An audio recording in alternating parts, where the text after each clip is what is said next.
পুরা আরব বিশ্ব যে খেলা দেখছে এই খেলা আগে কখনো দেখেনি। এত উপভোগযোগ্য খেলা আগে কখনোই দেখেনি। ইসরায়েল আমেরিকা যৌথভাবে যে ইরানে হামলা করছে, ইরানের যে লোক মারা যাচ্ছে, যে লোকগুলো নিহত হচ্ছে, এতে খুব আরবের আনন্দ হচ্ছে, কারণ এত সুন্দর উপভোগ্য খেলা। আমি কেন খেলার সাথে তুলনা করলাম?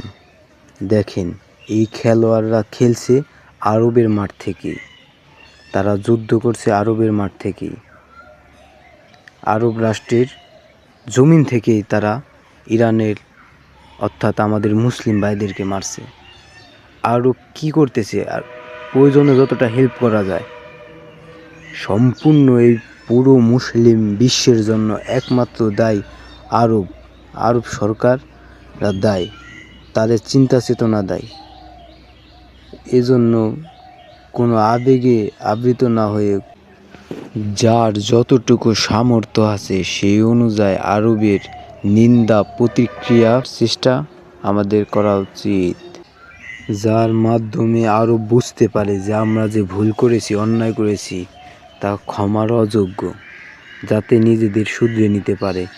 ইনশাআল্লাহ মুসলিম হিসেবে আমরা সকল ধরনের এমন বিবৃতি করি আরব নিয়ে, যাতে আরব তাদের ভুল বুঝতে পারে। ইনশাআল্লাহ তাহলে যুদ্ধের মোড় ঘুরতে পারে।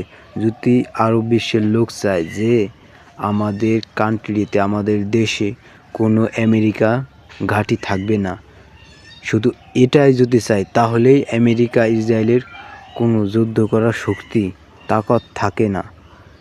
আমরা সবাই বিবৃতির মাধ্যমে তাদের ক্ষতি বা তারা যে অন্যায় করছে এই সকল মিডিয়ার মাধ্যমে আলোচনা করে তাদের কাছে পৌঁছে দেওয়ার চেষ্টা করি।